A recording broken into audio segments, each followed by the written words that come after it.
Hey everybody, it's Rob from Flailthroughs. This is Gundam Battle Operation 2, and this is a guest video from Darth Merrick in the Gym Intercept custom with Fellow Booster.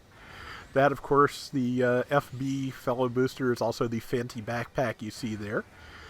It doesn't usually have that. The standard Gym Intercept custom was available in Battle Operation 1, and it did not have that, but it did have it was a raid with a sniper rifle. I'd like to see that back again, just because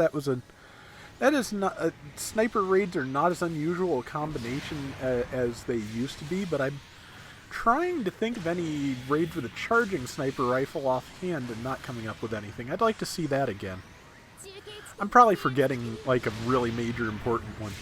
But what the FB version has going for it, besides a lot more mobility from that backpack, is it can carry twin bazookas like this, or twin rocket launchers are the other possibility.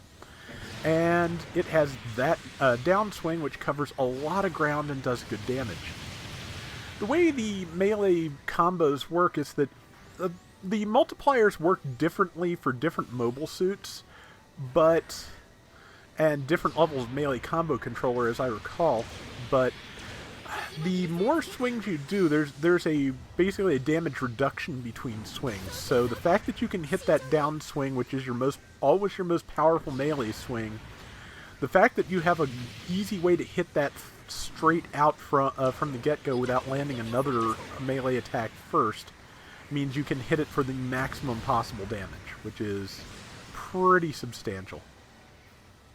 And so, yeah, it is a formidable melee opponent. It does well at range, too. The missiles can be fired while boosting, which is an important thing. So, and that is the second time I think Merrick's taken that Dom down already. And yeah, it is a very good mobile suit. It is very, very strong for its cost level, which I believe is 300 here. 300 or 350. And yeah, it works really well there. I, again, want the ground version, but this is excellent. If you get a hold of it, it is worth giving a shot. Sorry if I sound a little bit nasally here. A lot of pollen right now. Which, let me tell you, under the current circumstances, just randomly developing a cough is really kind of worrisome. But it's not a dry cough, which is one of the symptoms, so that is something, I guess. It's pretty obviously not that, so... Also trying to avoid calling it by name, because I understand that that YouTube tends to not like that. But let's see, that I think is Merrick's 4th kill so far. He's doing really well in this, and there's that same Jim Cannon. The enemy team is kind of spread out, and they are a little spawn staggered besides. And let me tell you, with some of the teams I have been on lately, it is really nice to see somebody else's team doing that.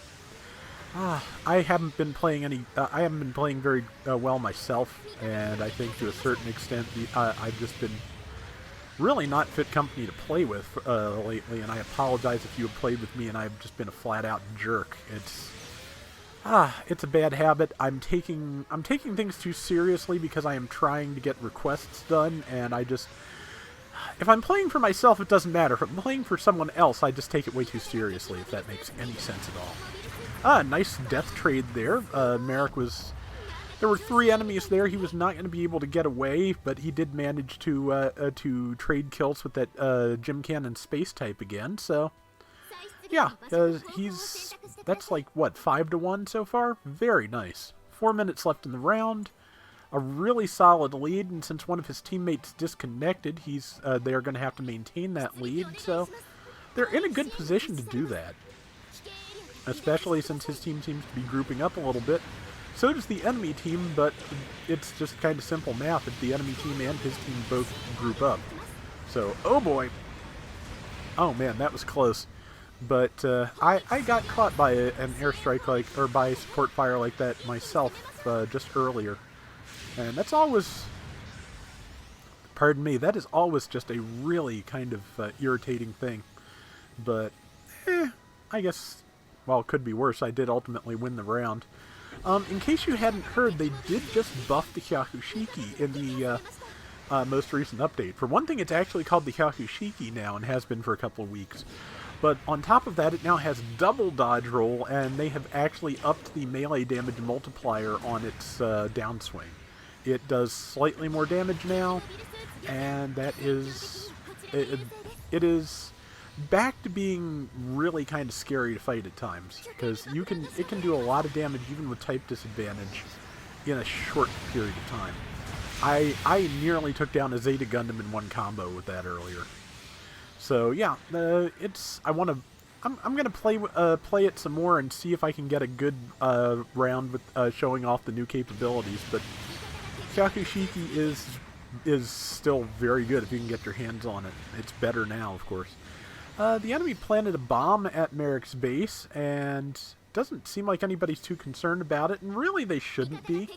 It's going to be worth about 2,000 points, I think, to the enemy team. That still only puts them not even really in the ballpark of Merrick's team. So they've got this. They can win this easily enough. So now it's just a question of how well they can keep it together while they're a person down.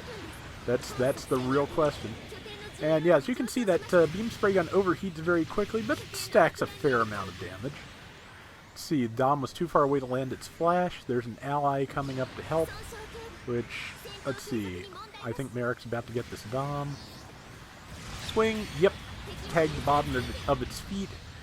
Again, that is some really good use of the melee hitbox, which of course sweeps upwards. So if you are below somebody and you can position them over your right shoulder a little bit, your downswing may just scrape them if you're lucky. Again, just knowing the range of your melee attacks is just as important here as it is in any other game. If you can use, you know, every millimeter of that beam saber range, you can do some real damage. With a minute left, the base destruction has put them closer to Merrick's team. They're within 1,700 points, which, again, if they focus, they might be able to make up, but I don't think they're gonna. Minute left. Yeah, they're up to 5,300.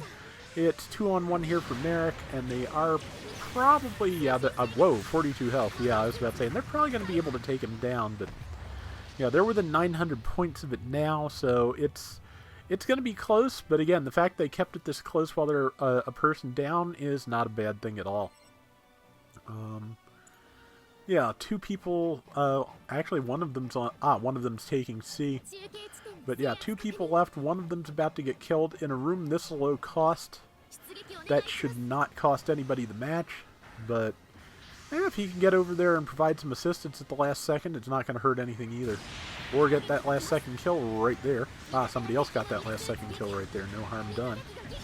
And sweep, yep, that's a good swing.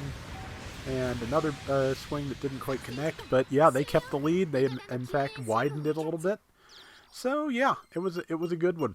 And yeah, mission complete. And let's see what we got. Yep, 2,900 points, 100,000 damage at 300 points. That's impressive. And he was also the most targeted, top diversions. So, and what do we got? Just waiting. Yep, 8 kills, 2 deaths. Very nice. Yeah, and that, like I said, that is a tremendous amount of damage at this cost. So, thank you, Merrick, for sending this round in to me. And that is going to do it for today's Gundam Battle Operation 2. We will be back soon with more. So, till next time, everybody take care and have fun. Later!